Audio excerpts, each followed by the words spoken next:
Chapitre 101. Guérison de la cancéreuse Jérusa à Doko. Je vous ai dit la visite peu agréable et la prophétie que j'ai eue hier soir. Vous avez vu que j'avais le visage épouvanté, et vous me l'avez dit en entrant. Je ne savais pas quel visage j'avais, mais certes, je suis impressionné, et cela ne passe pas avec les heures. Ce n'est pas la première fois, vous le savez, que Satan me donne des ennuis en me tentant sur ceci ou cela. Et maintenant qu'il ne tente plus la chair, il tente l'esprit. C'est depuis 1 an que de temps à autre il me donne des ennuis. La première fois, ce fut quand il me tenta dans les journées redoutables pour moi, en avril 1944, quand il me promit de m'aider si je l'adorais. La seconde, quand il m'assaillit par cette pénétrante, violente et longue tentation du 4 juillet 1944, en me tentant à singer le langage du maître pour anéantir ceux qui m'avaient offensé.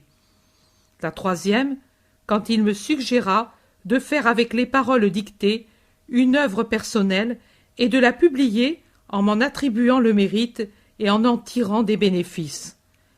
La quatrième, quand en février de cette année, il me semble qu'on était déjà en février, il m'apparut, c'était la première fois que je le voyais, car les autres fois je sentais seulement sa présence, me terrorisant par son aspect et sa haine. La cinquième, ce fut hier soir. Ce sont là les grandes manifestations de Satan. Mais depuis, j'ai mis à son compte, à lui, toutes les autres choses plus petites qui me viennent des autres, qui veulent me porter à l'orgueil, à la complaisance en moi-même, ou bien à la simulation, ou encore à la persuasion que je ne suis qu'une malade et que tout est le fruit de troubles psychiques. Même les obstacles qui viennent des parents, des autorités et des camionneurs, je les attribue tous à Satan. Il fait ce qu'il peut, de son mieux, pour me causer des ennuis et m'amener à l'inquiétude, à la révolte, à la persuasion que la prière est inutile et que tout est mensonge. Mais je vous avoue qu'hier soir, il m'a beaucoup troublée. Ce n'est pas la première fois qu'il fait naître en moi la peur d'être trompé et d'en devoir un jour rendre compte à Dieu et même aux hommes. Vous savez que c'est là ma terreur. Jésus et vous me réconfortez toujours, et elle renaît toujours. Pourtant, c'étaient des pensées qui étaient à moi, excitées par Satan, mais qui venaient de moi. Hier soir, ça a été une menace explicite, directe. Il m'a dit « Vas-y, vas-y, je t'attends au bon moment, au dernier moment. Alors je te persuaderai tellement que tu as toujours menti à Dieu, aux hommes et à toi-même, et que tu es une menteuse, que tu tomberas dans une vraie terreur, dans le désespoir d'être damné. Et tu le diras avec de telles paroles que les personnes qui t'entoureront croiront à une rétractation finale pour aller vers Dieu chargé d'un péché moins lourd. Toi et ceux qui seront avec toi, vous resterez dans cette persuasion, et c'est ainsi que tu mourras, et les autres en resteront profondément troublés. Je t'attends, oui, et toi aussi, attends-moi. Je ne fais pas de promesses sans les tenir. En ce moment, tu me donnes un ennui sans mesure, mais alors ce sera moi qui te le donnera. Je me vengerai de tout ce que tu me fais. Je me vengerai comme moi seul sais le faire. Et sur ce, il s'en est allé, me laissant bien mal. La douce maman est venue ensuite, douce et affectueuse, avec son habit blanc, pour me sourire et me caresser. Mon Jésus m'a souri de son plus joyeux sourire, mais ils m'ont à peine quitté que je suis retombée dans le marasme, et cela dure. Quand cette pensée m'arrive avec cette force, je me sens tentée de dire « Je n'écris plus une seule parole en dépit de toute pression. » Mais après, je réfléchis et je me dis « C'est justement cela que veut Satan. » Et je laisse tomber cette suggestion. C'est le temps de la passion, n'est-ce pas? Il y en a qui, par l'effet de l'idolâtrie si profondément ancrée au cœur de l'homme, même quand il est bon, adorent le porte-parole, oubliant qu'il n'est qu'un instrument et que Dieu seul est adorable. il en est d'autres qui me méprisent. Les uns et les autres attendent également, bien qu'avec des buts différents, qu'il se produise en moi des faits merveilleux, surtout en ce temps de la passion. Peut-être vous-même les attendez comme une chose qui serait naturelle dans mon cas. Pour vous, c'est une attente qui se justifie. Pour les autres, c'est mépris ou idolâtrie. Je vous assure que je préfère encore le mépris pour Maria Valtorta à l'idolâtrie pour ma personne. Cette dernière me donne un ennui indescriptible. Il me semble qu'on me dépouille sur une place publique, que l'on m'estorque mon précieux secret. Que sais-je? J'en souffre. Voilà. Le mépris me fait moins mal s'il s'adresse à Maria Valtorta, pourvu qu'il ne lèse pas les dictées et ne les fasse pas prendre pour une plaisanterie et une folie. Mais, par-dessus les désirs plus ou moins sains et honnêtes de tant de gens, il y a la volonté de Dieu, sa bonté, plutôt, qui écoute sa pauvre Maria. Sa prière de toujours, sa prière de maintenant, c'est celle-ci. Voilà ta victime. Tout ce que tu veux, mais pas de signes extérieurs. Je n'aurais pas voulu non plus cette manifestation de Dieu en moi en ce qui me concerne, mais lui a voulu que je sois son phonographe. Patience. Mais autre chose, non, non et non. Toutes les maladies diagnosticables ou celles qui ne le sont pas parce qu'elles n'offrent pas des symptômes connus. Toutes les souffrances pour souffrir en moi ce que lui a souffert, une agonie complète qui me courbe sous le poids de son agonie. Mais que cela soit connu de lui seul, de vous qui me dirigez, et de moi, cela suffit.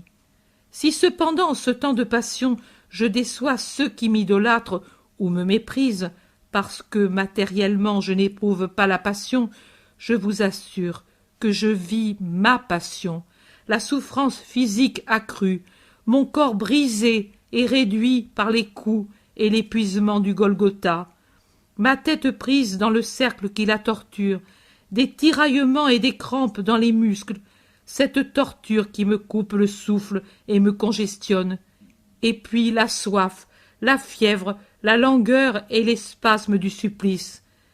Mais ce n'est pas cela, ma passion.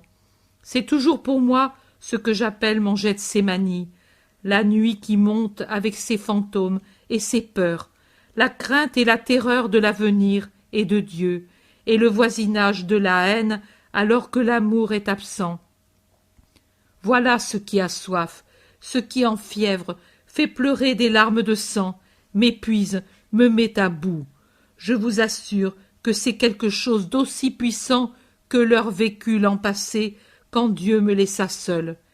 Et même, je puis dire, c'est plus fort, car je souffre en dépit de la présence de Dieu en moi.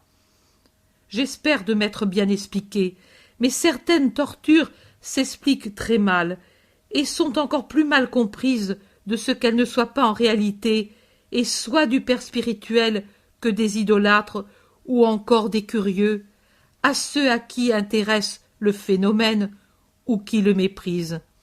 Il faudrait bien que ces trois dernières catégories éprouvent pendant 1 heure ce que nous éprouvons, et les idolâtres aussi qui peut-être nous envient. Mais non, il vaut mieux qu'ils ne l'éprouvent pas. Les idolâtres essaieraient de s'échapper, qui sait où, par la peur d'une telle heure. Les curieux, les studieux, les moqueurs, ceux qui méprisent, en arriveraient à maudire Dieu. Donc, tendons les épaules au joug, buvons l'amertume, et en avant. Seigneur, pas ma volonté, mais la tienne. Voici ta servante et ta victime.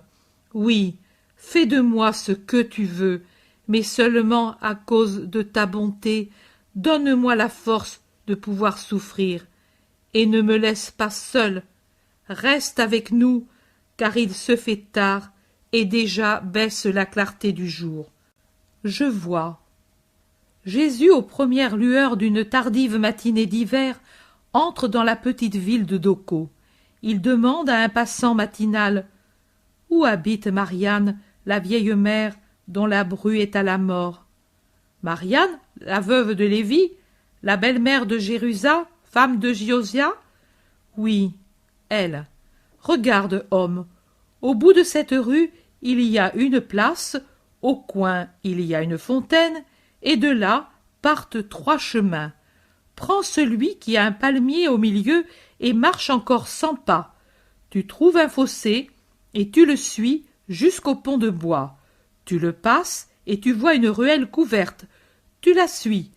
Quand il n'y a plus de route, ni de couvert, car elle débouche sur une place, tu es arrivé. La maison de Marianne est érodée par la vétusté. Avec les dépenses qu'ils ont, ils ne peuvent la remettre en état. Ne te trompe pas. Adieu.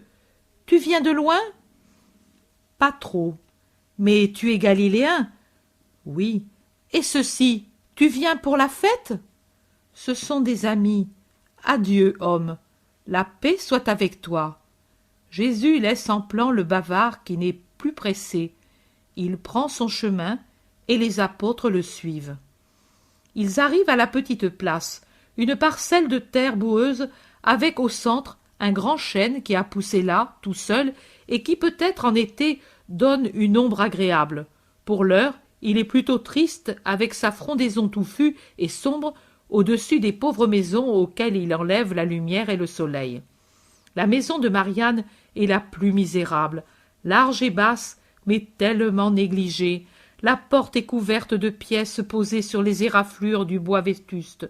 Une petite fenêtre sans rideau présente sa noire ouverture comme une orbite privée de son œil. Jésus frappe à la porte. Une fillette sur les 10 ans se présente, pâle, maigre, les yeux rougis. « Tu es la petite fille de Marianne? Dis à la grand-mère que Jésus est ici. » L'enfant pousse un cri et s'enfuit en criant à haute voix. La vieille femme accourt, suivie de 6 bambins, sans compter la fillette de tout à l'heure. Le plus grand paraît être son jumeau. Les derniers, 2 petits garçons, sans chaussures et amaigris, s'attachent aux vêtements de la vieille et savent à peine marcher. « Oh, tu es venu, enfant, vénérer le Messie! Tu arrives, attends, dans ma pauvre maison, ma fille est mourante. Ne pleurez pas, petit, qu'elle ne vous entende pas. Pauvre créature! Les bambins sont épuisés par l'éveil, car j'ai tout à faire et je ne peux plus veiller. Je tombe par terre par le sommeil. Il y a des mois que je ne vais plus au lit. À présent, je dors sur un siège près d'elles et des enfants, mais elles sont petites et elles en souffrent. Ces garçons vont faire du bois pour alimenter le feu. Ils en vendent aussi pour avoir du pain. Ils n'en peuvent plus, les pauvres petits. Mais ce qui nous tue, ce n'est pas la fatigue, c'est de la voir mourir. Ne pleurez pas, nous avons Jésus. Oui, ne pleurez pas, la maman va guérir, le père reviendra, vous n'aurez plus tant de dépenses, ni si grande faim. Ceux-ci, ce sont les 2 derniers? Oui, Seigneur, cette faible créature a accouché 3 fois 2 jumeaux, et son sein est devenu malade. Pierre marmonne dans sa barbe. Trop pour les uns et rien pour d'autres. Puis il prend un petit et lui donne une pomme pour le faire taire. L'autre aussi lui en demande une et Pierre le satisfait. Jésus, accompagné par la vieille, traverse l'atrium, puis une cour et monte l'escalier pour entrer dans une pièce où gémit une femme, jeune encore, mais squelettique. « Le Messie, Jérusa, maintenant tu ne vas plus souffrir, tu vois, il est venu pour de bon. Isaac ne ment jamais, il l'a dit. Crois donc, car s'il est venu, il peut aussi te guérir. »« Oui, bonne mère, oui, mon Seigneur, mais si tu ne peux me guérir, du moins fais-moi mourir. J'ai des chiens dans ma poitrine, la bouche de mes enfants, auxquels j'ai donné le doux lait, m'a apporté le feu et l'amertume. Je souffre tant, Seigneur, je coûte tant, mon mari travaille au loin pour gagner le pain, la vieille maman s'épuise, Et moi qui meurs, à qui iront mes enfants quand ce mal m'aura fait mourir et qu'elle trépassera par ses efforts épuisants? Pour les oiseaux, il y a Dieu, et de même pour les petits de l'homme, mais tu ne vas pas mourir. C'est ici que tu as si mal? Jésus va poser la main sur le sein enveloppé de bandes. Ne me touche pas, n'augmente pas ma souffrance, crie la malade. Mais Jésus pose délicatement sa longue main sur la mamelle malade. Tu as réellement le feu là-dedans, pauvre Jérusa. L'amour maternel t'a enflammé le sein. Mais tu n'as pas de haine pour ton époux, pour tes enfants, n'est-ce pas? Oh, pourquoi devrais-je? Lui est bon et m'a toujours aimé. Nous nous aimons d'un sage amour, et l'amour fleurit en créature. Et eux, je suis dans l'angoisse de les quitter. Mais Seigneur, mais le feu disparaît. Mère, mère, c'est comme si un ange du ciel soufflait sur mon tourment. Oh, quelle paix! N'enlève pas ta main, mon Seigneur. Appuie au contraire. Oh, quelle force! Quelle joie! Mes enfants, ici mes enfants, je les veux. Dina, Osia, Anne, Séba, Melki, David, Jude, ici, ici. Maman ne meurt plus. Oh! La jeune femme se retourne sur son oreiller, pleurant de joie pendant qu'accourent ses enfants.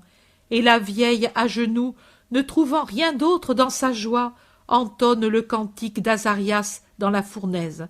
Elle le dit tout entier, de sa voix tremblante de vieille femme émue. Ah, Seigneur, mais que puis-je faire pour toi? Je n'ai rien pour te faire honneur, dit-elle finalement.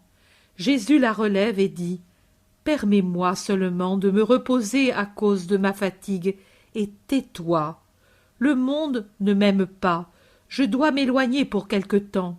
Je te demande fidélité à Dieu et silence, à toi, à l'épouse, au petit. Oh, ne crains pas, personne ne vient chez les pauvres gens. Tu peux rester ici sans craindre qu'on te voie. Les pharisiens? Mais, et pour manger, je n'ai qu'un peu de pain. Jésus appelle l'Iscariote. Prends de l'argent et va acheter tout ce qu'il faut. Nous allons manger et nous reposer chez ces braves gens, jusqu'au soir. Va, et tais-toi. Puis il se tourne vers celle qui l'a guéri. Enlève le pansement, lève-toi, aide ta mère et réjouis-toi. Dieu t'a fait grâce pour récompenser tes vertus d'épouse. Nous allons rompre le pain ensemble, car aujourd'hui le Seigneur Très-Haut est dans ta maison, et il faut le célébrer en lui faisant fête. Jésus sort, rejoignant Judas qui va sortir.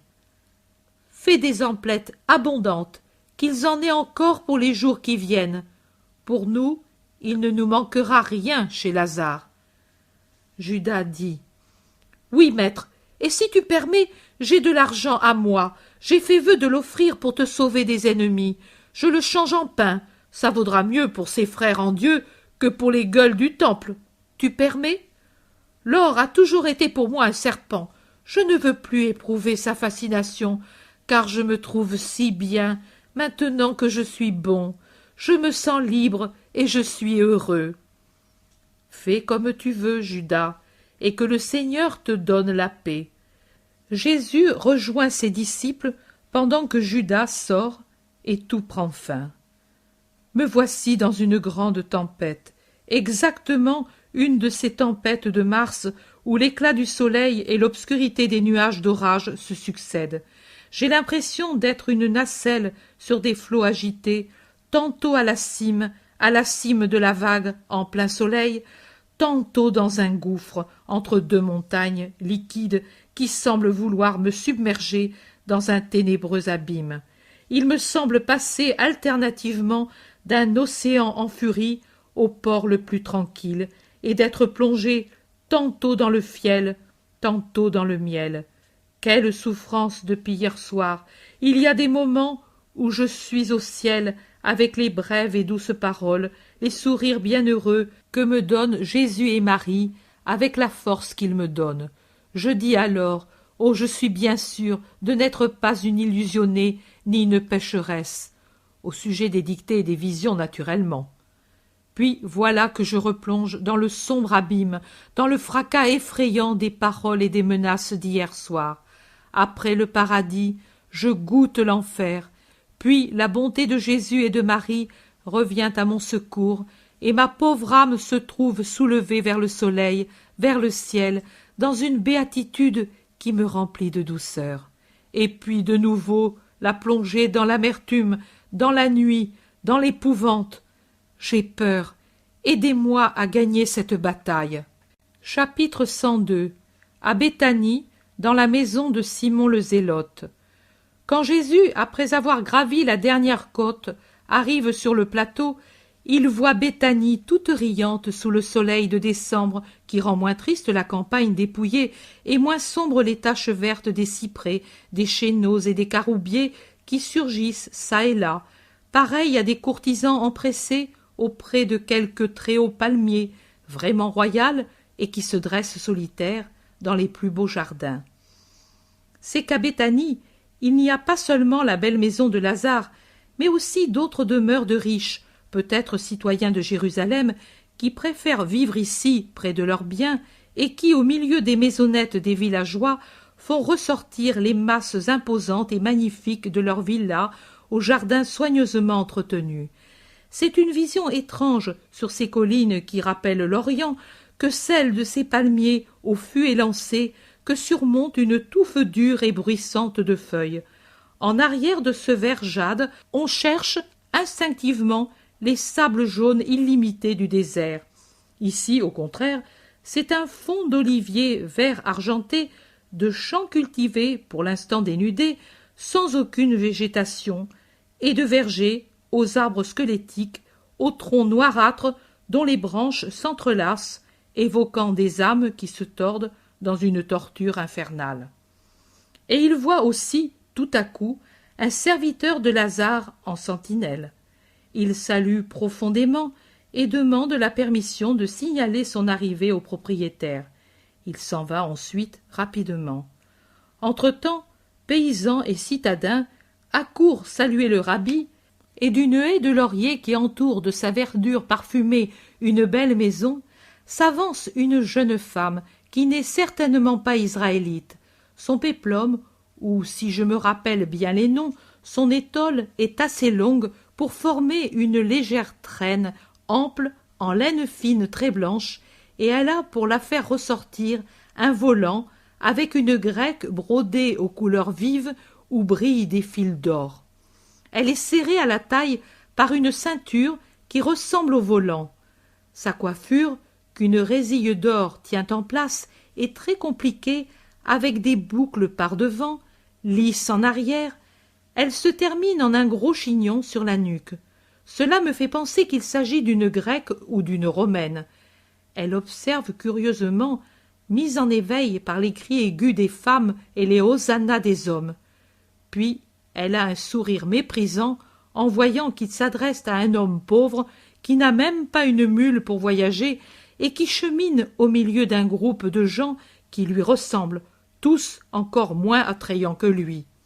Elle hausse les épaules et avec une moue dédaigneuse s'éloigne, suivie en guise de chien par un groupe d'échassiers multicolores, parmi lesquels sont des ibis blancs et des flamants multicolores, sans compter 2 hérons couleur feu avec une aigrette qui tremble sur leur tête argentée, unique blancheur de leur splendide plumage de flammes dorées. Jésus la regarde un instant, puis se retourne pour écouter un vieillard qui voudrait bien être débarrassé d'une faiblesse qu'il a dans les jambes. Jésus le caresse et l'encourage à patienter, car bientôt viendra le printemps, et avec le beau soleil d'avril, il se sentira plus fort. Survient Maximin, qui précède Lazare de quelques mètres. « Maître, Simon m'a dit que tu vas dans sa maison. C'est une douleur pour Lazare, mais ça se comprend. » Nous en parlerons plus tard. Oh, mon ami! Jésus s'approche vivement de Lazare, qui semble embarrassé, le baise sur la joue. Ils sont arrivés, en attendant, à une petite maison qui se trouve entre d'autres vergers et celui de Lazare. « Alors, c'est bien chez Simon que tu veux aller ?»« Oui, mon ami, j'ai avec moi tous mes disciples, et je trouve que cela vaut mieux. » Lazare regrette la décision, mais ne réplique pas. Il se tourne seulement vers la petite foule qui le suit et dit « Allez, le maître a besoin de repos. » Je vois par là à quel point Lazare est influent. Tout le monde s'incline à ses paroles et se retire pendant que Jésus leur adresse son doux salut. « Paix à vous, je vous ferai dire quand je prêcherai. » « Maître, lui dit Lazare, maintenant qu'ils sont seuls. » Les disciples les suivent de quelques mètres en arrière. Ils parlent avec Maximin. « Maître !» Marthe est tout en larmes. C'est pour cela qu'elle n'est pas venue, mais elle viendra après. Pour moi, je ne pleure qu'au fond de mon cœur. Mais nous disons, c'est juste, si nous avions pensé qu'elle venait. Mais elle ne vient jamais pour les fêtes. Mais quand vient-elle? Moi je dis, c'est le démon qui aujourd'hui l'a poussée ici. Le démon? Et pourquoi pas son ange sur l'ordre de Dieu? Mais tu dois me croire, même si elle n'avait pas été là, je serais allé dans la maison de Simon. Pourquoi, monseigneur, n'as-tu pas trouvé de paix dans ma maison? Une grande paix, qu'après Nazareth, c'est l'endroit qui m'est le plus cher. Mais réponds-moi, pourquoi m'as-tu dit « quitte la belle eau » ? C'est pour le piège qu'on y prépare, n'est-ce pas? Et alors, je vais sur les terres de Lazare, mais je ne mets pas Lazare dans les conditions d'être insulté dans sa maison. Tu crois qu'il te respecterait? Pour me fouler aux pieds, il passerait même sur l'arche sainte. Laisse-moi faire, pour l'instant du moins, puis je verrai. Du reste, rien ne m'empêche de prendre les repas chez toi, et rien n'empêche que tu viennes chez moi. Mais fais en sorte qu'on dise « Il est dans la maison de l'un de ses disciples. » Et moi, ne le suis-je pas? Tu es l'ami, et plus que disciple pour l'affection. Ce n'est pas la même chose pour les méchants. Laisse-moi faire, Lazare. Cette maison t'appartient, mais ce n'est pas ta maison, la belle et riche maison du fils de Théophile. Et pour les pédants, cela a beaucoup d'importance. Tu dis cela, mais c'est parce que c'est à cause d'elle, voilà.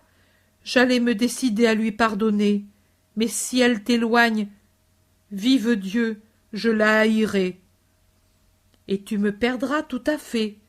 Quitte cette pensée immédiatement, ou tu me perds tout de suite. Voici Marthe. Paix à toi, ma douce hôtesse. Ô Seigneur! Marthe pleure à genoux. Elle a descendu son voile posé sur sa coiffure en forme de diadème pour ne pas trop faire voir ses pleurs aux étrangers, mais elle ne pense pas à les cacher à Jésus. Pourquoi ces larmes? En vérité, tu abîmes ces larmes. Il y a tant de motifs de pleurer et de faire des larmes un objet précieux. Mais pleurer pour ce motif, ô Marthe, il me semble que tu ne sais plus qui je suis. De l'homme, tu le sais, je n'ai que le vêtement. Le cœur est divin, et ses palpitations sont divines. Allons, lève-toi et viens à la maison, et elle, laissez-la faire. Même si elle venait se moquer, laissez-la faire, je vous le dis. Ce n'est pas elle, c'est celui qui la tient qui en fait un instrument de trouble. Mais ici, il y a quelqu'un qui est plus fort que son maître. Maintenant, la lutte passe entre moi et lui directement. Pour vous, priez, pardonnez, patientez et croyez, et rien de plus. Ils entrent dans la maisonnette. C'est une petite maison de forme carrée, entourée d'un portique qui l'agrandit.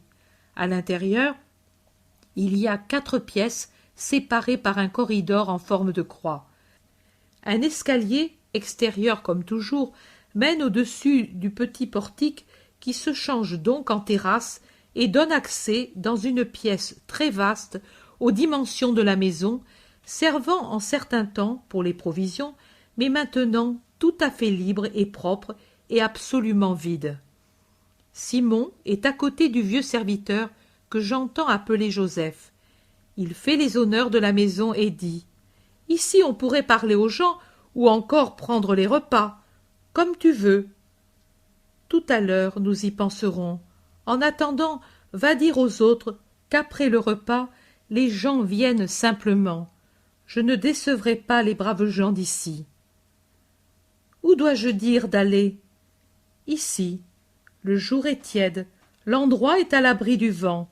Le verger dépouillé ne subira pas de dommages si les gens y viennent.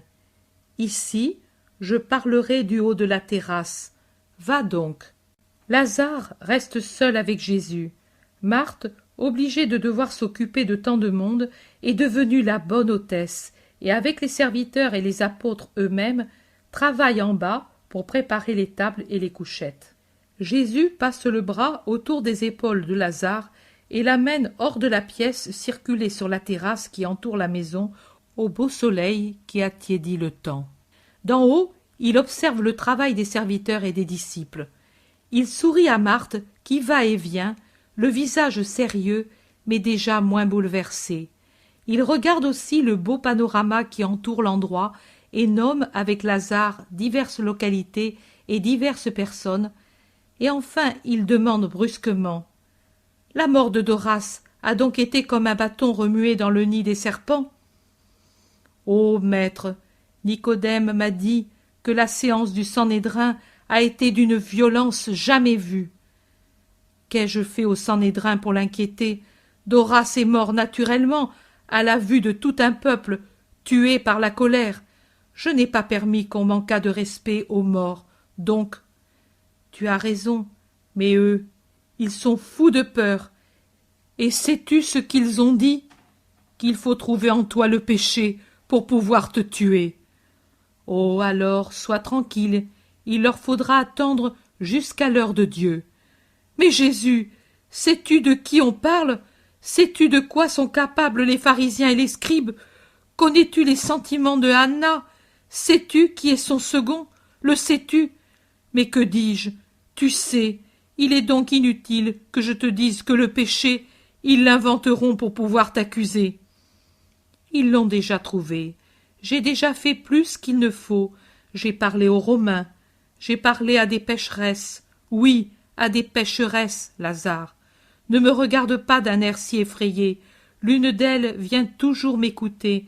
Elle habite dans une étable que lui a donnée ton régisseur, à ma demande, car pour rester près de moi, elle demeurait dans un refuge pour les porcs. Lazare est devenu la statue de la stupeur. Il reste immobile. Il regarde Jésus comme s'il voyait quelqu'un que son étrangeté rend incompréhensible. Jésus le secoue en souriant. « Tu as vu maman ?» demande-t-il. « Non, c'est la miséricorde que j'ai vue. Mais moi je comprends. Eux, ceux du conseil, non. Et ils disent que c'est péché. C'est donc vrai? Je croyais. Oh, qu'as-tu fait? C'est mon devoir, mon droit, mon désir, chercher à racheter un esprit qui est tombé. Tu vois donc que ta sœur ne sera pas la première fange que j'approche et sur laquelle je me penche, et elle ne sera pas la dernière. C'est sur la boue que je veux semer les fleurs et les faire pousser, les fleurs du bien. Ô Dieu, mon Dieu, mais, ô mon maître, tu as raison, c'est ton droit, c'est ton devoir, c'est ton désir, mais les hyènes ne le comprennent pas. Eux sont des charognes tellement puantes qu'ils ne sentent, ne peuvent sentir l'odeur des lys, et même où les lys fleurissent, eux, les puissantes charognes, flairent l'odeur du péché. Ils ne comprennent pas que c'est de leur sentine que sort cette odeur. Je t'en prie, ne reste plus longtemps dans un endroit, va, tourne, sans leur fournir le moyen de te rejoindre. Sois comme un feu follet qui danse sur les tiges des fleurs, rapide, insaisissable, déconcertant dans ses démarches. Fais cela, non par lâcheté, mais par amour du monde qui a besoin que tu vives pour être sanctifié. La corruption augmente oppose-lui la sanctification, la corruption. Tu as vu la nouvelle citadine de Béthanie? C'est une Romaine mariée à un Juif. Lui est fidèle à la loi, mais elle est idolâtre. Elle ne pouvait vivre comme elle le voulait à Jérusalem, car elle était en discussion avec ses voisins à cause de ses bêtes. Elle est venue ici. Sa maison est remplie d'animaux qui pour nous sont impurs. Et la plus immonde, c'est elle qui se rit de nous et se permet des choses. Moi, je ne puis la critiquer, puisque... Mais je dis qu'on ne met pas les pieds dans ma maison à cause de Marie, dont le péché pèse sur toute la famille. Mais dans la maison de cette femme, on y va sans scrupule. C'est qu'elle est en faveur auprès de Ponce Pilate, et elle vit séparée de son mari. Lui à Jérusalem, elle ici. Lui et eux font semblant de ne pas se profaner en y venant, et de ne pas constater qu'ils se profanent. Hypocrisie, ils vivent plongés jusqu'au cou dans l'hypocrisie, et il s'en faut de peu qu'ils s'y noient. Le sabbat, c'est le jour du festin, et il y a même des membres du conseil. C'est un fils d'Anna qui est le plus assidu. Je l'ai vu, oui, et laisse-la faire. Laisse-les faire. Quand un médecin prépare un médicament, il mélange les ingrédients et l'eau semble corrompue, car il les remue, et l'eau paraît trouble. Mais ensuite, ce qui est mort se dépose, et l'eau redevient limpide, tout en étant saturée des sucs de ces substances salutaires. Ainsi, maintenant, tout se mélange, et je travaille avec tout le monde. Ensuite, ce qui est mort se déposera, et on le jettera. Ce qui est vivant restera actif dans la grande mer du peuple de Jésus-Christ. Descendons. On nous appelle. Et la vision reprend lorsque Jésus revient sur la terrasse pour parler aux gens de Béthanie et des localités voisines accourus pour l'entendre. Paix à vous. Quand bien même je me tairai, les vents de Dieu vous apporteraient les paroles de mon amour et de la rancœur d'autrui. Je sais que vous êtes en effervescence, car la raison de ma présence parmi vous ne vous est pas inconnue. Mais que ce ne soit qu'une manifestation joyeuse, et bénissez avec moi le Seigneur, qui utilise le mal pour réjouir ses enfants, ramenant par l'aiguillon du mal son agneau parmi les agneaux, pour le mettre à l'abri des loups. Voyez comme le Seigneur est bon. À l'endroit où j'étais sont arrivés comme des eaux à la mer un fleuve et une rivière, un fleuve de douceur affectueuse, une rivière de brûlante amertume. Le premier, c'était votre amour, depuis Lazare et Marthe jusqu'au bout du pays. La rivière, c'était l'injuste machination de gens qui, ne pouvant venir vers le bien qui les invite, accusent le bien d'être le crime. Et le fleuve disait « Reviens, reviens parmi nous, nos eaux t'environnent, t'isolent, te défendent, elles te donnent tout ce que te refuse le monde. » La rivière empoisonnée était menaçante et voulait tuer avec son poison. Mais qu'est-ce qu'une rivière devant un fleuve, et qu'est-elle devant la mer? Rien. Et le poison de la rivière a été réduit à rien, car le fleuve de votre amour l'a annihilé, et dans la mer de mon amour ne s'est jeté que la douceur de votre amour. Et même il a fait naître un bien, il m'a ramené vers vous. Bénissons-en le Seigneur très haut. La voix de Jésus se répand, puissante dans l'air calme et silencieux. Jésus, très beau dans la lumière du soleil, sourit avec des gestes tranquilles du haut de la terrasse. En bas, les gens l'écoutent pleins de joie. C'est une floraison de visages levés vers lui et qui s'épanouissent au son de sa voix harmonieuse. Lazare est près de Jésus et aussi Simon et Jean. Les autres sont dispersés dans la foule. Marthe aussi monte sur la terrasse et s'assied par terre aux pieds de Jésus. Elle regarde vers sa maison que l'on voit au-delà du verger. Le monde appartient aux méchants, le paradis appartient aux bons, c'est la vérité et la promesse, c'est sur elle que s'appuie votre force tranquille, Le monde passe, le paradis ne passe pas. Celui qui par sa bonté le conquiert en jouit éternellement. Et alors, pourquoi se troubler de ce que font les méchants? Vous rappelez-vous les lamentations de Job? Ce sont les éternelles lamentations de ceux qui sont bons et que l'on opprime. Car la chair gémit, mais elle ne devrait pas gémir, et plus on la foule aux pieds, plus les ailes de l'âme devraient s'élever dans la joie du Seigneur. Croyez-vous qu'ils soient heureux, ceux qui le paraissent, parce que licitement, ou plutôt illicitement, ils ont des monceaux de blé, des cuves toutes pleines, et leurs outres remplies d'huile? Non, ils sentent le goût du sang et des larmes d'autrui dans toute leur nourriture, et leur lit leur paraît hérissé de ronces, tellement ils y sont dévorés par leurs remords. Ils volent les pauvres et dépouillent les orphelins, pillent le prochain pour toujours amasser. Ils oppriment ceux qui sont moins puissants et moins pervers qu'eux. N'importe, laissez-les faire. Leur royaume est de ce monde, et à la mort, que leur restera-t-il? Rien, à moins qu'on ne veuille appeler trésor le fardeau des fautes qu'ils portent avec eux et avec lequel ils se présentent à Dieu. Laissez-les faire. Ce sont les fils des ténèbres, révoltés contre la lumière, et ils ne peuvent suivre ces lumineux sentiers. Quand Dieu fait briller l'étoile du matin, il l'appelle ombre mortelle et la croix contaminée. Ils préfèrent cheminer à la lueur ténébreuse de leur or et de leur haine, qui ne luisent que parce que les réalités infernales ont la brillante phosphorescence des lacs de perdition. Ma sœur, Jésus, oh! Lazare découvre Marie qui se glisse derrière une haie du verger de Lazare pour arriver le plus près possible. Elle marche courbée, mais sa tête blonde brille comme de l'or contre le fond du buis sombre. Marthe va se lever, mais Jésus lui pose une main sur la tête et elle doit rester où elle est. Jésus élève plus fort encore sa voix. Que dire de ces malheureux?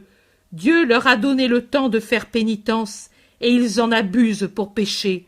Mais Dieu ne les perd pas de vue, même quand il semble qu'il le fasse.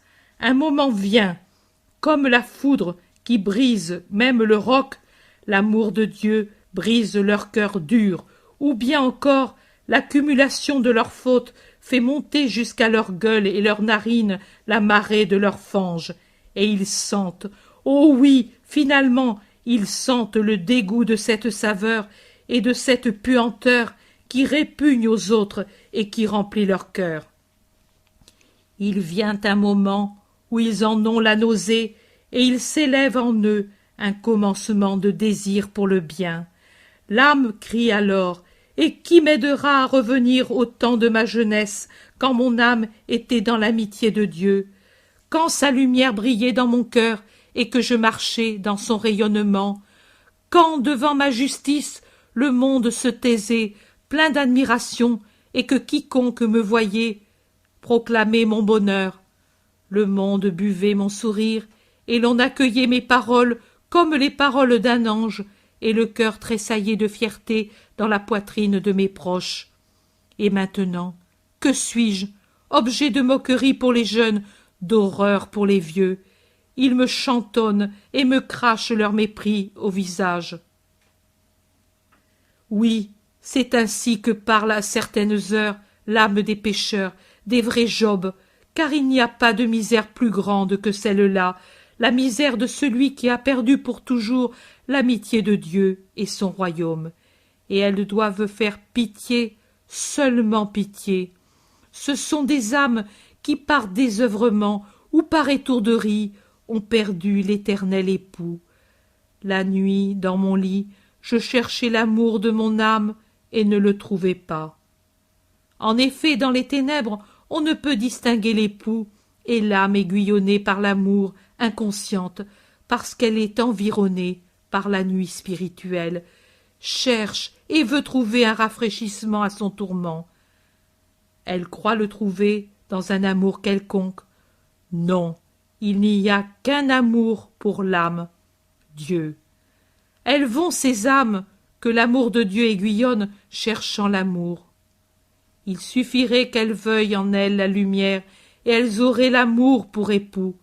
Elles vont, comme des malades, cherchant à tâtons l'amour, et elles rencontrent tous les amours, toutes les choses dégoûtantes auxquelles l'homme a donné ce nom, mais elles ne trouvent pas l'amour, car l'amour, c'est Dieu, et non pas l'or, la jouissance, le pouvoir.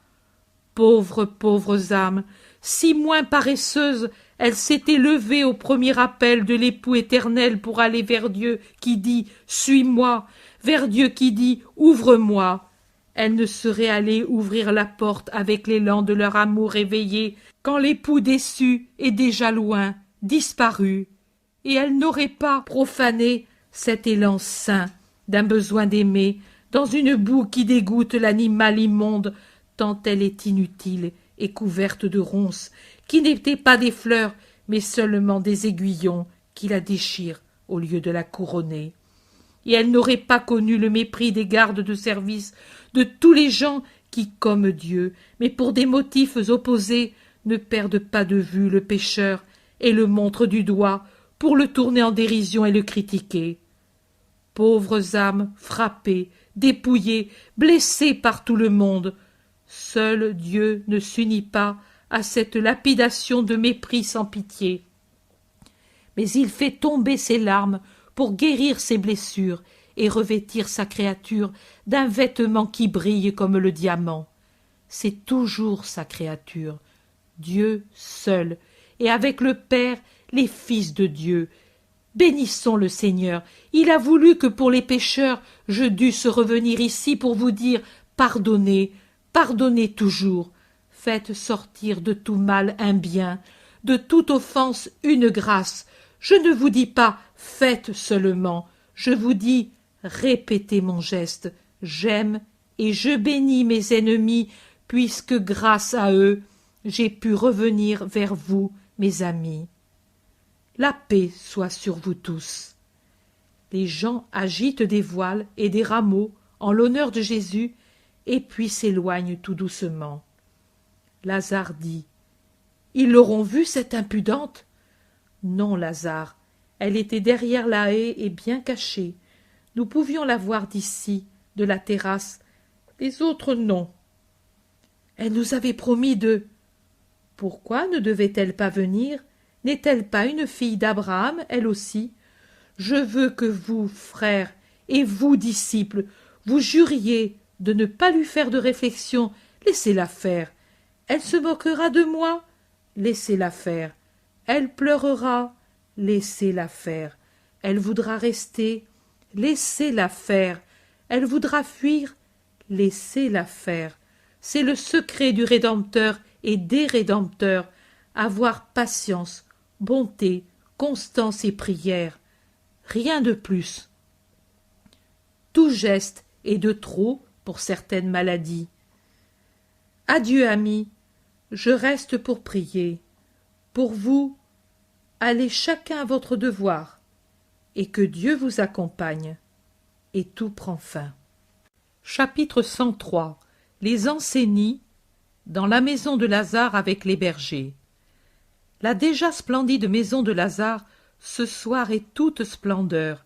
Elle semble embrasée par les innombrables lumières qui y brillent, et leur clarté ressort à l'extérieur en cette nuit qui commence, débordant des salles dans l'atrium et de là dans le portique, s'allongeant pour revêtir d'or les pierres des sentiers, les plantes et les buissons des parterres, rivalisant avec le clair de lune et en triomphant pendant les premiers mètres avec sa jaune et charnelle splendeur, pendant qu'un peu plus loin tout devient angélique par le vêtement de pur argent que la lune étend sur toute chose.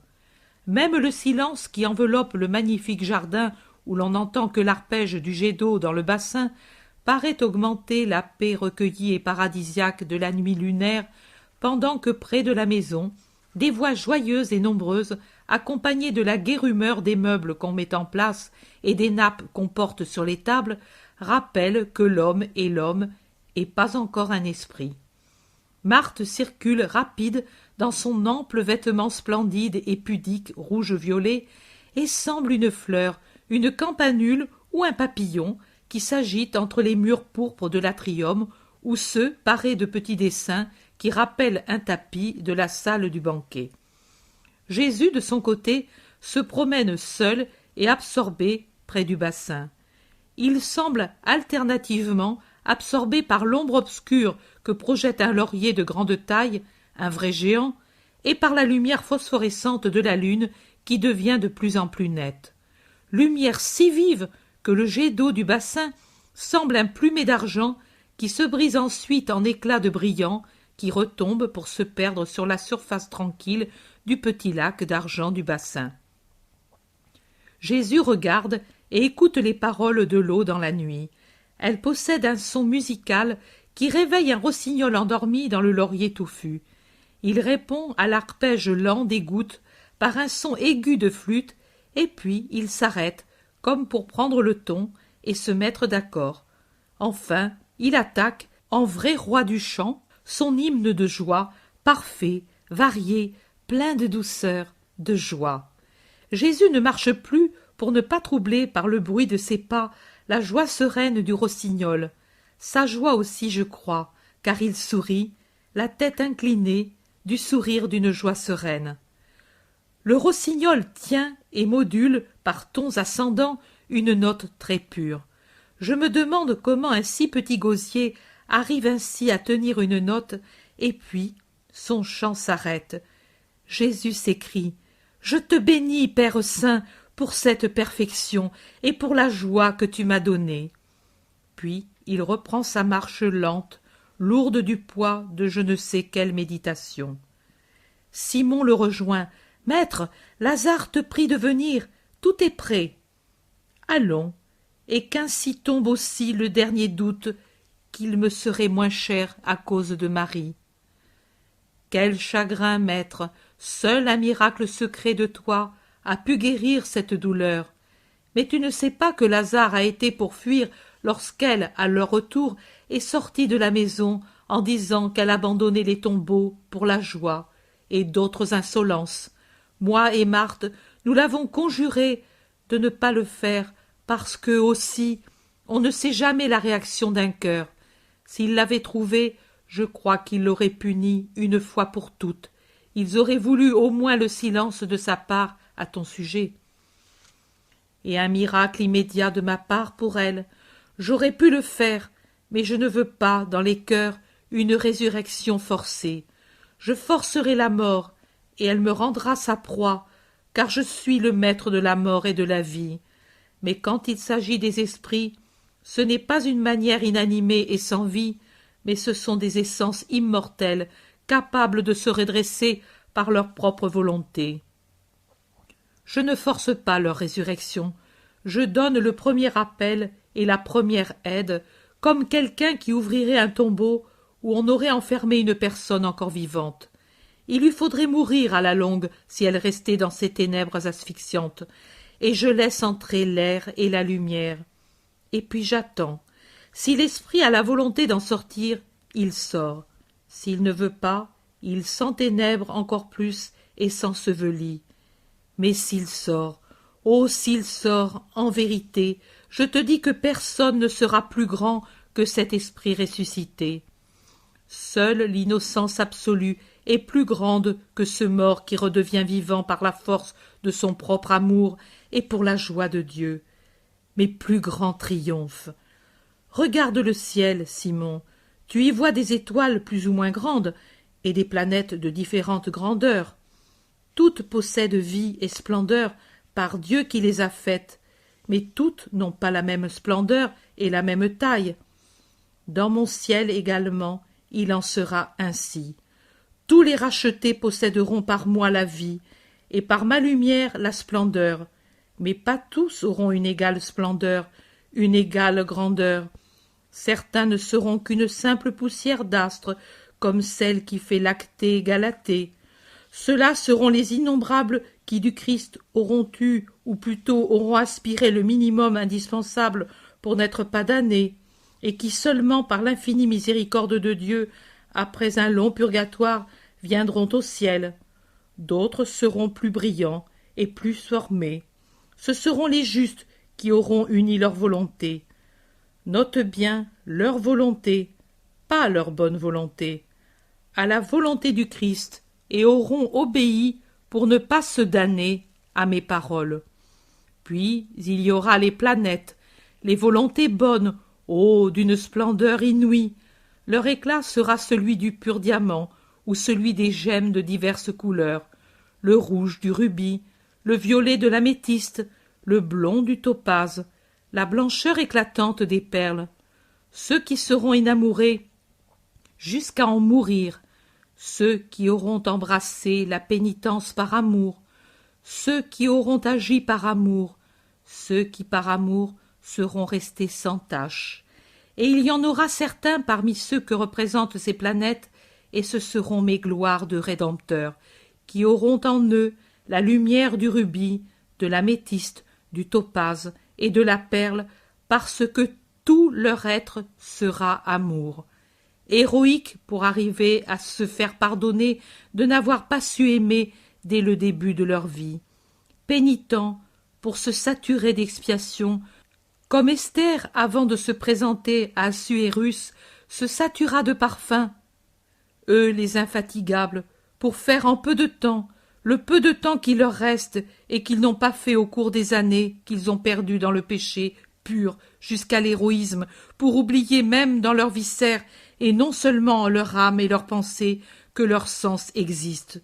Ce seront eux qui attireront par leur multiforme splendeur les yeux des croyants, des purs, des pénitents, des martyrs, des héros, des ascètes, des pécheurs, et pour chacune de ces catégories, leur splendeur sera parole, réponse, invitation, sécurité. Mais, allons, nous parlons, et là-bas on nous attend. Simon répond, c'est que lorsque tu parles, on oublie d'être des vivants. Puis-je dire tout cela, Lazare? Il me paraît qu'il y a là une promesse. Tu dois le dire. La parole de l'ami peut se poser sur leurs blessures, et ils ne rougiront pas d'avoir rougi devant moi. Nous t'avons fait attendre, Marthe, mais je parlais à Simon des étoiles, et nous avons oublié toutes ces lumières. Vraiment, ta maison est un firmament ce soir. Marthe, non seulement pour nous et les serviteurs, mais c'est aussi pour toi et pour les autres, tes amis, que nous avons illuminé ainsi. Merci d'être venu pour la dernière soirée. C'est maintenant la fête, et justement la purification. Marthe voudrait parler encore, mais elle sent les larmes qui lui montent aux yeux, et elle se tait. Paix à vous tous, dit Jésus, en entrant dans l'atrium où brillent des dizaines de lampes d'argent toutes allumées et disposées un peu partout. Lazare s'avance souriant. Paix et bénédiction à toi, maître, et nombreuses années de sainte félicité. Ils se baisent. Certains de nos amis m'ont dit que tu es né pendant que Bethléem étincelait d'une lointaine enseigne. Nous jubilons de te posséder ce soir, nous et eux. Tu ne demandes pas qui sont-ils? À part mes disciples et mes chers amis de Béthanie, je n'ai d'autres amis que les bergers. C'est donc eux? Ils sont venus? Pourquoi? Isaac, pour t'adorer, notre Messie. Jonatas nous a annoncé ta présence, et nous sommes ici, avec nos troupeaux, qui sont maintenant dans les étables de Lazare, et avec nos cœurs, maintenant et toujours sous tes pieds saints. Isaac a parlé au nom d'Élie, de Lévi, de Joseph et de Jonatas, qui sont tous prosternés à ses pieds. Jonatas a sa belle tenue d'intendant. Il est très aimé de son maître. Isaac dans la sienne d'infatigable pèlerin, une épaisse laine marron foncé, imperméable à l'eau. Lévi, Joseph, Élie sont habillés tout de neuf par Lazare pour pouvoir prendre place aux tables sans le pauvre vêtement déchiré et imprégné par l'odeur des troupeaux des bergers. C'est pour cela que vous m'avez envoyé au jardin. Que Dieu vous bénisse tous. Il ne manque que la mer à mon bonheur. Levez-vous, levez-vous. C'est mon premier anniversaire en l'absence de la mer. Mais votre présence m'enlève la tristesse, la nostalgie de son baiser. Tout le monde entre dans la salle du banquet. Ici, les lampes, en plus grande partie, sont en or. Le métal est avivé par la lueur de la lumière, et la lumière semble plus brillante, réfléchie par tant d'or. La table a été disposée en U pour donner une place à tant de gens et pour faciliter le travail des écuyers tranchants et des serveurs. En plus de Lazare, il y a les apôtres, les bergers et Maximin, le vieux serviteur de Simon. Marthe surveille la répartition des places et voudrait rester debout, mais Jésus s'y oppose. « Aujourd'hui, tu n'es pas l'hôtesse, tu es la sœur, et tu prends place avec moi, comme si nous étions du même sang. Nous sommes une famille, les règles tombent pour laisser la place à l'amour. Ici, à mon côté, et près de toi, Jean, moi avec Lazare. Mais donnez-moi une lampe. Entre moi et Marthe, qu'une lumière veille, une flamme pour les absentes, mais présente à notre esprit, pour celles que nous aimons, que nous attendons, pour les femmes qui nous sont chères et loin d'ici, pour toutes. La flamme a des paroles lumineuses, l'amour a des paroles enflammées, et elles vont loin, ces paroles, sur les ondes immatérielles des esprits qui se retrouvent toujours au-delà des monts et des mers et apportent baisers et bénédictions. Elles apportent tout. N'est-il pas vrai? Marthe pose la lampe où Jésus veut, à une place qui reste vide, et Marthe, comprenant son intention, se penche pour baiser la main de Jésus qui la lui met sur sa tête brune, la bénissant et la réconfortant. Le repas commence. Les 3 bergers sont un peu gênés au début.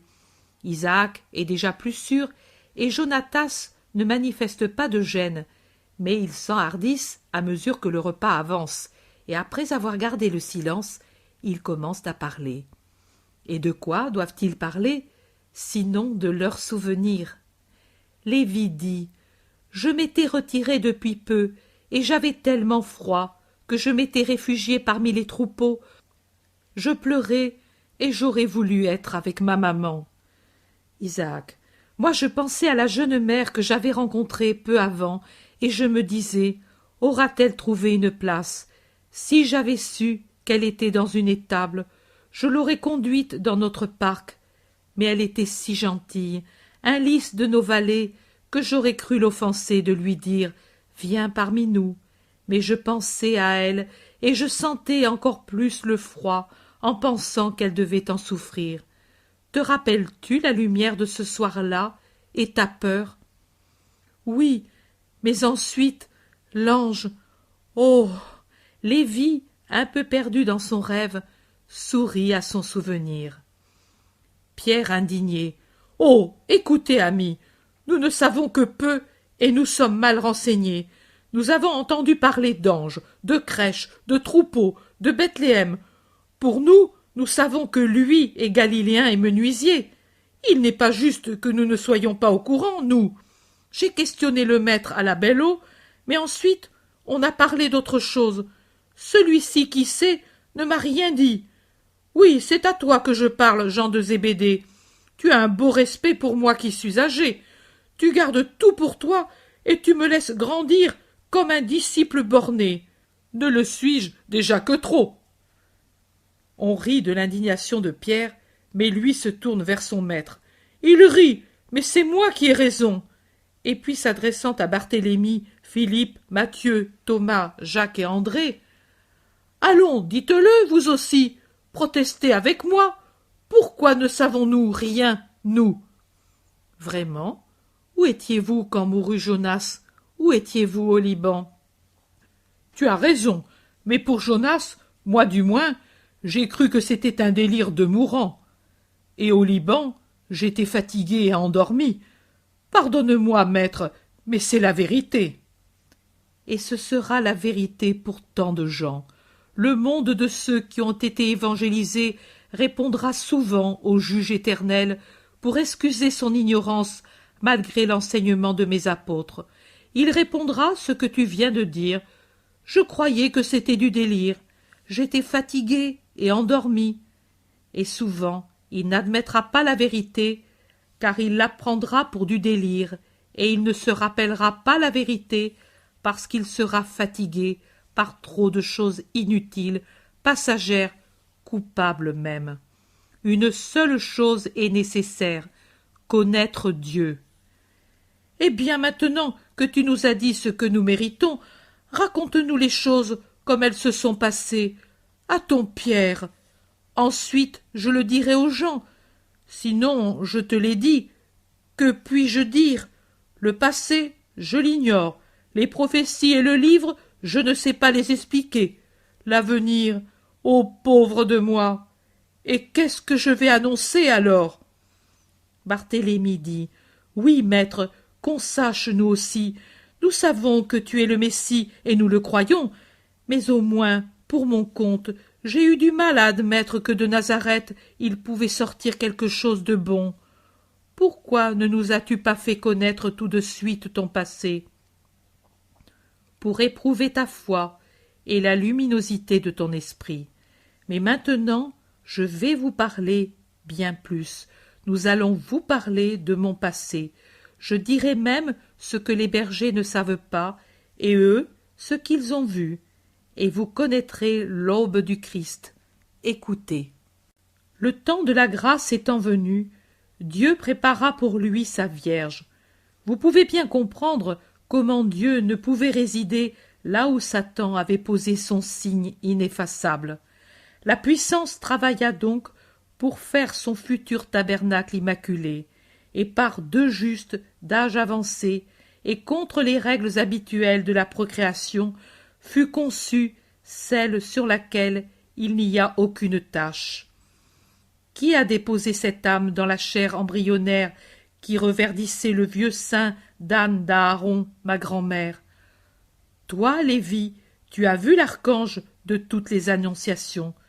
Tu peux dire, c'est celui-là, car la force de Dieu fut toujours le victorieux qui apporta la nouvelle de la joie aux saints et aux prophètes, l'indomptable sur lequel la plus grande force de Satan s'est brisée comme une tige de mousse desséchée, l'intelligent qui, avec sa bonne et lucide intelligence, a détourné les pièges de l'autre intelligent mais malfaisant, en procurant avec promptitude l'exécution des ordres de Dieu.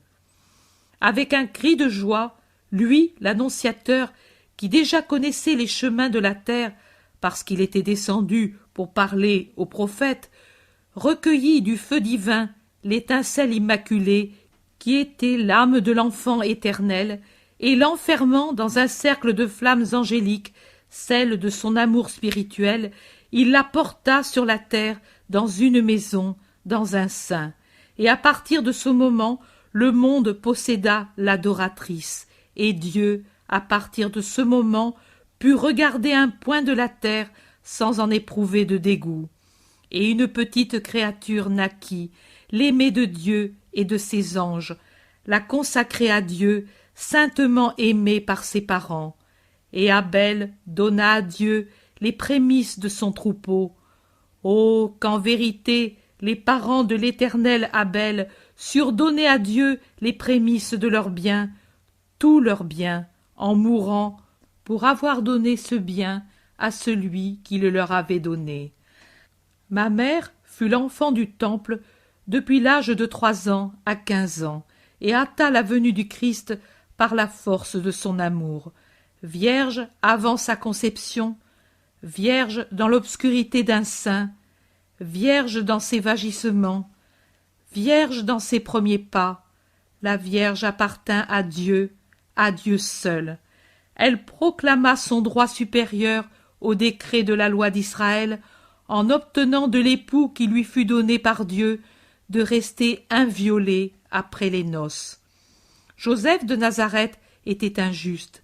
À lui seulement pouvait être confié le lys de Dieu, et seul il le posséda. Ange en son âme comme en sa chair, il aima comme aiment les anges de Dieu. L'abîme de cet amour fort qui eut toutes les tendresses conjugales sans dépasser la barrière du céleste feu au-delà de laquelle était l'arche du Seigneur, sera compris par peu de personnes sur la terre. C'est le témoignage de ce que peut être un juste pourvu qu'il le veuille, de ce qu'il peut, car même l'âme encore blessée par la tâche originelle possède des forces puissantes d'élévation, de souvenir et de retour à sa dignité de fille de Dieu. Elle opère divinement pour l'amour du Père. Marie était encore dans sa maison, dans l'attente de la cohabitation avec son époux, lorsque Gabriel, l'ange des divines annonciations, revint sur la terre et demanda à la Vierge d'être mère. Déjà il avait promis le précurseur au prêtre Zacharie, qui ne l'avait pas cru. Mais la Vierge crut que cela pouvait se faire par la volonté de Dieu, et, sublime dans son ignorance, demanda seulement « Comment cela peut-il arriver ?» Et l'ange lui répondit « Tu es la pleine de grâce, ô Marie. Ne crains donc pas, car tu as trouvé grâce près du Seigneur, même pour ce qui est de ta virginité. Tu concevras et enfanteras un fils, auquel tu donneras le nom de Jésus, car c'est lui le Sauveur promis à Jacob et à tous les patriarches et prophètes d'Israël. Il sera grand et vrai fils du Très-Haut, car c'est par l'activité de l'Esprit Saint qu'il sera conçu. Le Père lui donnera le trône de David, comme il est prédit, et il régnera sur la maison de Jacob jusqu'à la fin des siècles, mais son vrai règne n'aura jamais de fin. Maintenant le Père, le Fils, l'Esprit Saint attendent ton obéissance pour accomplir la promesse. Déjà le précurseur du Christ est dans le sein d'Élisabeth, ta cousine, et, si tu consens, l'Esprit Saint va descendre sur toi, et saint sera celui qui naîtra de toi et portera son vrai nom de Fils de Dieu. Et alors Marie répondit « Voici la servante du Seigneur, qu'il soit fait de moi selon sa parole. » Et l'Esprit de Dieu descendit sur son épouse, et dans son premier embrassement lui donna ces lumières qui achevèrent de perfectionner les vertus de silence, d'humilité, de prudence et de charité dont elle était pleine, car elle fut une seule chose avec la sagesse désormais inséparable de la charité, et l'obéissante, la chaste, se perdit dans l'océan d'obéissance que je suis, et elle connut la joie d'être mère sans connaître le trouble d'être effleurée. Elle fut la neige qui devint toute fleur et s'offrit ainsi à Dieu. Pierre demande étonné « Mais le mari ?» Le sceau de Dieu ferma les lèvres de Marie, et Joseph ne connut le prodige qu'au moment où, de retour de la maison de Zacharie son parent, Marie apparut, mère aux yeux de son époux. Et que fit-il, lui? Il souffrit, et Marie souffrit. Si c'eût été moi. Joseph était un saint, Simon de Jonas. Dieu sait où il met ses dons. Il souffrit profondément et décida de l'abandonner, prenant sur lui la réputation d'injustice. Mais l'ange descendit lui dire « Ne crains pas de prendre Marie pour ton épouse, car ce qui s'est formé en elle, c'est le Fils de Dieu, et c'est par le travail de Dieu qu'elle est mère. Et quand le Fils sera né, tu lui donneras le nom de Jésus, car c'est lui le Sauveur. » Barthélemy demande « Joseph était-il instruit ?» Comme un descendant de David. Alors il aura eu tout de suite la lumière en se souvenant du prophète. Voici qu'une vierge concevra. Oui, il lut. À l'épreuve succéda la joie. Si c'eût été moi, reprend Simon-Pierre, il n'arrivait rien de bon, car auparavant j'aurais, ô Seigneur, comme ça été bien que ce ne fût pas moi. Je l'aurais brisé comme une tige sans lui donner le temps de parler, et après, si je n'avais pas été un assassin, j'aurais eu peur d'elle, la peur d'Israël tout entier, depuis des siècles, à l'égard du tabernacle. Même Moïse eut peur de Dieu, et pourtant il fut secouru et resta avec lui sur la montagne. Joseph alla donc habiter dans la maison sainte de l'épouse et pourvut aux besoins de la Vierge et de celui qui devait naître. Et lorsque ce fut pour tous le temps de l'édit, il se rendit avec Marie dans la terre des pères, et Bethléem les repoussa, parce que le cœur des hommes est fermé à la charité. Maintenant, à votre tour de parler. Élie intervient. Moi, je rencontrai vers le soir une femme jeune et souriante montée sur un ânon. Un homme l'accompagnait. Il me demanda du lait et des renseignements, et je lui dis ce que je savais. Puis la nuit arriva, et une grande lumière, et nous sortîmes. Et Lévi vit un ange près du parc, et l'ange dit « Le Sauveur est né !» C'était la pleine nuit, et le ciel fourmillait d'étoiles, mais la lumière se perdait dans celle de l'ange et des milliers et milliers d'anges. Élie pleure encore à se souvenir. Et l'ange nous dit « Allez l'adorer. Il est dans une étable, dans une crèche, entre deux animaux. Vous trouverez un tout petit enfant enveloppé dans de pauvres langes. » Oh, comme il étincelait l'ange en disant ces paroles. Mais te souviens-tu, Lévi, comment ses ailes projetaient des flammes quand, après s'être incliné pour nommer le Sauveur, il dit « C'est le Christ Seigneur » Lévi répond « Oh, si je me souviens ! Et les voix, des milliers ! Oh, gloire à Dieu dans les cieux très hauts et paix sur la terre aux hommes de bonne volonté ! Cette musique est ici, et elle m'emmène au ciel chaque fois que je l'entends. » Et Lévi lève un visage extatique sur lequel brille une larme. Isaac dit « Et nous sommes allés, chargés comme des bêtes de somme, joyeux comme pour des noces, et puis nous ne sûmes plus rien faire quand nous entendîmes la petite voix et celle de la mère. Nous poussâmes Lévi, qui était tout jeune, pour qu'il regarde. Nous nous sentions lépreux devant tant de candeur. Et Lévi écoutait, et il riait tout en pleurant, et il répétait comme avec une voix d'agneau, de sorte que la brebis d'Élie se mit à bêler. Et Joseph vint à l'ouverture de l'étable et nous fit entrer. Oh, comme tu étais petit et beau, un bouton de rose carné sur le foin qui piquait, et tu pleurais, puis tu souriais dans la tiédeur de la peau de brebis que nous t'offrîmes, et pour le lait que nous avons trait. Ton premier repas. Oh, et puis, nous te baisâmes, tu sentais l'amande et le jasmin, et nous ne pouvions plus te quitter. Vous ne m'avez plus quitté, en effet.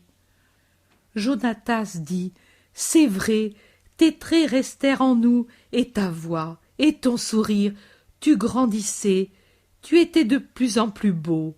Le monde des bons venait jouir de toi, et celui des méchants t'évitait. Anne, tes premiers pas, les trois sages, l'étoile.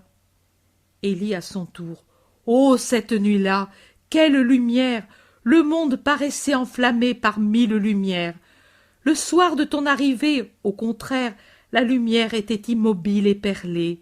Puis, c'était la danse des astres, mais alors, c'était l'adoration des astres. Et nous, d'une hauteur, nous voyions passer la caravane et nous la suivions pour voir si elle s'arrêtait. Et le lendemain, Bethléem tout entière vit l'adoration des sages. Et puis, oh, ne parlons pas de l'horreur, n'en parlons pas. Élie pâlit à ce souvenir. Oui, n'en parlons pas. Silence sur la haine. Élie, la plus grande douleur était de ne plus te posséder et d'être sans nouvelles de toi. Zacharie ne savait rien non plus. Notre dernier espoir, plus rien. Philippe demande: Pourquoi, Seigneur, n'as-tu pas réconforté tes serviteurs? Tu demandes le pourquoi, Philippe, parce qu'il était prudent d'agir ainsi. Tu vois que même Zacharie, dont la formation spirituelle se compléta depuis 7 heures, ne voulut pas soulever le voile. Zacharie, mais tu nous as dit que ce fut lui qui s'occupa des bergers, et alors pourquoi lui ne dit-il pas à eux d'abord, à toi ensuite, que les uns cherchaient l'autre? Zacharie était un juste, tout à fait homme. Il devint moins homme et plus juste au cours des 9 mois de mutisme. Il se perfectionna dans les mois qui suivirent la naissance de Jean, mais il devint un esprit juste lorsque sur l'orgueil de l'homme tomba le démenti de Dieu. Il avait dit: Moi, prêtre de Dieu, je dis que c'est à Bethléem que doit vivre le Sauveur. Et Dieu lui avait montré comment un jugement, même celui d'un prêtre, s'il n'est pas éclairé par Dieu, est un pauvre jugement. En pensant avec horreur: Je pouvais faire tuer Jésus avec mes paroles, Zacharie devint le juste qui maintenant repose en attendant le paradis. Et la justice lui enseigna la prudence et la charité. Charité envers les bergers, prudence à l'égard du monde pour lequel le Christ devait être inconnu. Quand, de retour dans la patrie, nous nous dirigeâmes vers Nazareth avec la même prudence qui désormais guidait Zacharie, nous évitâmes Hébron et Bethléem, et c'est en côtoyant la mer que nous revînmes en Galilée. Même le jour de ma majorité, il ne fut pas possible de voir Zacharie venu pour la même cérémonie et parti la veille avec son fils. Dieu voyait, Dieu prouvait, Dieu pourvoyait, Dieu perfectionnait. Avoir Dieu, c'est encore avoir l'effort, non seulement avoir la joie. Et mon père affectueux eut l'effort, et aussi ma mère, et de mon âme et de ma chair. Même ce qui était permis, on l'évita, pour que le mystère couvrît d'ombre le Messie enfant. Et que ceci explique à beaucoup de gens qui ne comprennent pas la double raison de l'anxiété quand je fus égaré pendant 3 jours, amour maternel, amour paternel pour l'enfant égaré, crainte des gardiens pour le Messie qui pouvait être découvert avant le temps, terreur d'avoir mal protégé le salut du monde et le grand don de Dieu. C'est le motif du cri insolite: Fils, pourquoi nous as-tu fait cela? Ton père et moi, angoissés, nous te cherchions. Ton père, ta mère, le voile jeté sur l'éclat du Verbe incarné, et la rassurante réponse: Pourquoi me cherchiez-vous? Ne saviez-vous pas que je dois être occupé aux affaires de mon père? Réponse recueillie et comprise par la pleine de grâce pour ce qu'elle veut dire, c'est-à-dire: N'ayez pas de crainte, je suis petit, un enfant. Mais si, selon l'humanité, je crois en taille, en sagesse et en grâce aux yeux des hommes, je suis le parfait, en tant que fils du Père, et je sais donc me conduire parfaitement, servant le Père pour faire resplendir sa lumière, servant Dieu en lui conservant le Sauveur. Et c'est ainsi que j'ai agi jusqu'à il y a maintenant 1 an. À présent, le temps est arrivé, les voiles se lèvent, et le fils de Joseph se montre avec sa nature, le Messie de la bonne nouvelle, le Sauveur, le Rédempteur, le Roi du siècle à venir. Jean demande: Et tu n'as jamais plus vu Jean? Au Jourdain seulement, mon Jean, quand je voulus le baptême. En sorte que tu ne savais pas que Zacharie avait rendu service à ceux-ci? Je te l'ai dit, après le bain de sang innocent, les justes devinrent saints, les hommes devinrent justes, les démons seulement restèrent ce qu'ils étaient. Zacharie apprit à se sanctifier par l'humilité, la charité, la prudence, le silence. Pierre dit: Je veux me rappeler tout cela, mais le pourrais-je? Matthieu intervient: Sois tranquille, Simon. Demain je me le fais répéter par les bergers tranquillement, dans le verger, 1, 2, 3 fois s'il le faut. J'ai bonne mémoire, je l'ai développé à mon comptoir et j'en garderai le souvenir pour tout le monde. Quand tu voudras, je pourrai te répéter tout. Je ne tenais pas de compte à Capharnaüm, et pourtant... Oh non, tu ne te trompais pas d'un didrachme, je m'en souviens parfaitement. Je te pardonne le passé, mais de tout cœur, si tu te souviens de ce récit, et si tu me le dis souvent. Je veux qu'il m'entre dans le cœur comme en ceci, comme en Jonas. Oh, mourir en disant son nom. Jésus regarde Pierre et sourit. Puis il se lève et baise sa tête grisonnante. Pourquoi, maître, me donnes-tu ce baiser? Parce que tu as été prophète, tu mourras en disant mon nom. J'ai baisé l'esprit qui parlait en toi. Puis Jésus, d'une voix forte, entonne un psaume, et tous debout lui font écho. Levez-vous et bénissez le Seigneur votre Dieu, d'éternité en éternité. Que soit béni son nom sublime et glorieux par toute louange et toute bénédiction. Toi seul, tu es le Seigneur. Tu as fait le ciel et le ciel des cieux et toute leur armée, la terre et tout ce qu'elle contient, etc. C'est l'hymne chanté par les Lévites à la fête de la consécration du peuple, chapitre 9 du livre 2 d'Esdras. Et tout se termine avec ce long cantique. Je ne sais s'il appartient au rite antique ou si Jésus le dit de lui-même. Me trouvant au repos depuis 3 jours, j'ouvre la Bible. Je l'ouvre au hasard pour lire seulement quelque chose qui soit encore une parole venant de Dieu. Je tombe sur les versets 25 à 31 du psaume 17 au livre 1er. Et le Seigneur parle. N'est-ce pas, peut-être, ce que tu peux dire de toi? Il fut un temps où je t'aimais avec de ma part toute la perfection possible, mais toi tu ne m'aimais pas le plus parfaitement que tu pouvais.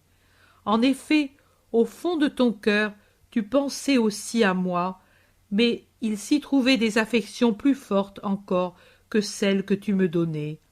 Alors tu ne méritais pas que je te récompense. Te rappelles-tu ce temps? Pour moi, je me le rappelle.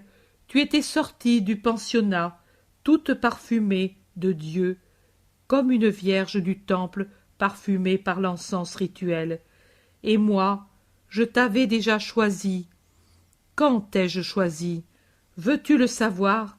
C'était réellement quand ton âme fut créée, car aucune destinée humaine n'est inconnue pour la pensée éternelle. Mais la petite Marie, gardée en vie par ma volonté, malgré les circonstances malheureuses de ta naissance et celles qui t'accompagnèrent pendant les mois où tu étais un petit ange qu'on allaite, cette petite fut mienne quand elle répandit ses premières larmes en me voyant descendu de la croix. Tu m'as recherché, et moi je me suis donné avec un sourire de complaisance. Ce sourire a répété pour toi au ciel, et il a dit au Père et au Paraclet son « Laissez venir à moi les petits ».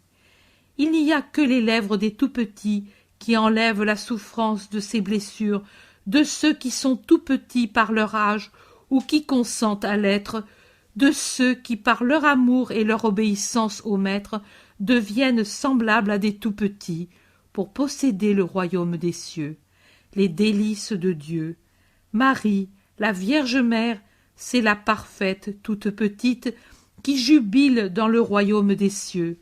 Les âmes des adultes qui sont toutes petites sont rares, comme les perles parfaitement rondes et d'une mirifique grandeur. Mais les tout-petits par l'âge possèdent tous cette âme comme si elle n'avait été pas encore profanée. qui fait les délices de Dieu et le soulagement du Christ. Et le Fils t'a voulu dès ce moment.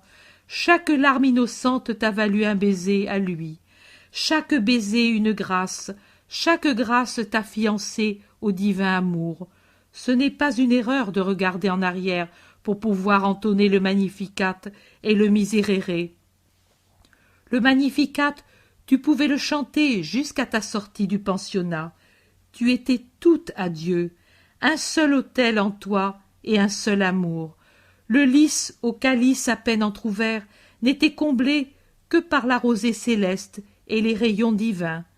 Puis le monde est venu, et avec lui beaucoup d'autres autels et beaucoup d'autres amours, ceux qui ont usurpé ma place, et ils restèrent tant que je le voulus. J'aurais pu aussi ne pas vouloir.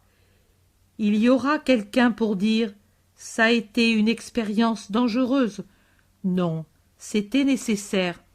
Les apôtres furent humiliés par leur défection au Christ. À ce moment, toutes les branches de l'humanité corrompue prirent le dessus en eux, et de nouveau, tout ce qui troubla l'homme les saisit, les secoua et les excita. Ils comprirent alors que dans la mesure où ils étaient devenus différents, cela ne venait pas de leur unique mérite, mais du fait qu'ils étaient avec Jésus. En eux, l'orgueil corrupteur de l'homme fut broyé. Il est nécessaire que cela soit fait pour tous ceux qui sont choisis en vue d'une destinée spéciale, pour qu'ils ne perdent pas leur vocation en perdant mon amour. L'un après l'autre sont tombés ceux qui avaient usurpé ma place en toi, et ton Dieu seul est redevenu ton roi, auquel tu as chanté le Miserere de ton sage repentir. Maintenant, ma fille, regarde le passé et le présent, regarde le temps de tes multiples amours pour l'homme, pour la science, pour toi-même, et regarde le moment actuel où de nouveau il n'y a plus pour toi qu'un seul amour, pour moi. Et dis-moi, dis-le-moi avec ton âme en écoutant qu'elle seule, car il n'y a qu'elle dont la voix est véridique et précieuse. Est-ce que tu n'as pas tout maintenant? Depuis que tu es mienne, est-ce que tu n'as pas tout? Beaucoup, les sots, diront, elle n'a rien, pas de santé, pas de joie, pas de bien-être. Mais ton âme, qui voit avec ses propres yeux, dit, je possède tout, même ce qui est un saint superflu, si on peut appeler superflu ce qui sort de ce qui n'est pas strictement nécessaire pour monter vers Dieu. Tu as la mission particulière de porte-parole, mais cela est un don, et il n'est pas nécessaire de le posséder pour être préféré. Tu possèdes l'assentiment de Dieu à tous tes désirs. Pourquoi? Parce que, comme dit le psaume 17, 21-25, le Seigneur m'a traité selon ma justice, selon la pureté de mes mains, qui n'échappe pas à ton regard. Je suis infiniment, divinement libéral avec les justes et ceux qui ont le cœur pur. Je suis bon avec les faibles, je suis parfaitement bon avec ceux qui savent être forts pour mon amour. Et puisque je suis l'amour, je dois me faire violence à moi-même pour ne pas être faible, même à l'égard de ceux qui ont des manquements. À ceux-ci, j'accorde la miséricorde de mon Fils. À mes fils, j'accorde la multitude de mes dons. Je les sauve, les illumine, les libère et les fortifie toujours plus. Je les conduis, en les tenant par la main, sur ma route immaculée, en les instruisant par ma parole trempée au feu de l'amour divin. Il en est ainsi pour toi, mon âme, qui as mis en moi ton amour et toute ta confiance. N'aie pas peur, fleur de Dieu. Il n'en est pas une seule, des fleurs microscopiques des régions glacées aux fleurs géantes de la zone torride, que j'abandonne sans l'arroser, la lumière et la chaleur nécessaires à leur vie gracieuse. Et ce ne sont que des tiges végétales. Mais les fleurs de mes âmes, quel soin aura d'elles leur Créateur! N'aie pas peur, fleur de Dieu, emperlée du sang et des larmes du Fils et de la Vierge. orné de ses gemmes et de ta fidélité. Tu m'es tellement cher. Chante, et pour toujours le Magnificat. Le Père, le Fils, le Paraclet sont avec toi. Ô Seigneur, Seigneur, tu le dis, et c'est certainement la vérité. Tout aura été nécessaire, mais qu'est-ce que n'aura pas été pour moi ton abandon de l'an dernier? Tu le vois, tu n'ignores pas les impressions des cœurs. Il y a des blessures qui font mal, même après leur cicatrisation, dès qu'on les effleure avec la plus grande légèreté.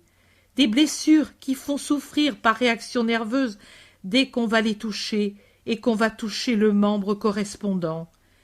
Les nerfs coupés font souffrir, même après que la blessure est fermée. Ton abandon, même maintenant que tu m'as reprise sur ton cœur, est une blessure qui me fait toujours souffrir, car elle a coupé le nerf qui m'unissait à toi. Je ne te demande pas pourquoi l'as-tu fait, mais je te dis seulement, tu sais ce qu'a été pour moi ton abandon. Aujourd'hui, j'ai tremblé en écrivant 10 avril, car cela fait 1 an aujourd'hui que tu as laissé ta fleur misérable sans rosée, sans lumière, sans chaleur. Peu s'en est fallu que je n'en sois morte, car je t'ai tout donné, et si je possédais encore quelque chose, je te le donnerais. Mais ne me donne plus jamais une semblable épreuve. Tu vois que ma misère ne peut la supporter. Je chante, oui, je chante mon Magnificat. Je te dis aussi, je n'ai certainement pas mérité que tu fasses en moi de grandes choses, mais mon chant est pour toujours mêlé de larmes. Comme un enfant qui est passé par une période d'enfance abandonnée n'a plus le sourire serein des enfants heureux, pareillement il m'est toujours présent ton abandon de l'an passé. Jésus a raison, Marie a raison. Ce qu'on ne peut supporter dans nos passions, c'est ton abandon, Père. On rallume, pendant que j'écris cela, la petite lumière qui brûle toujours devant Jésus, la petite étoile qui brille avec mon cœur et devant mon Jésus crucifié. Cela faisait 1 année qu'elle était éteinte. Ma cellule, mon tabernacle, mon paradis n'avaient plus de lumière. Et cela me peinait tant. J'ai tout eu de ton amour, mais tout aussi de ta rigueur. Ténèbres, solitude, et aussi ce que ton Fils a appelé enfer. Je suis resté comme un oiseau qui par hasard a échappé à ses tortionnaires. J'ai peur. De tous côtés je vois filets et cages et tortures. Seigneur, pitié.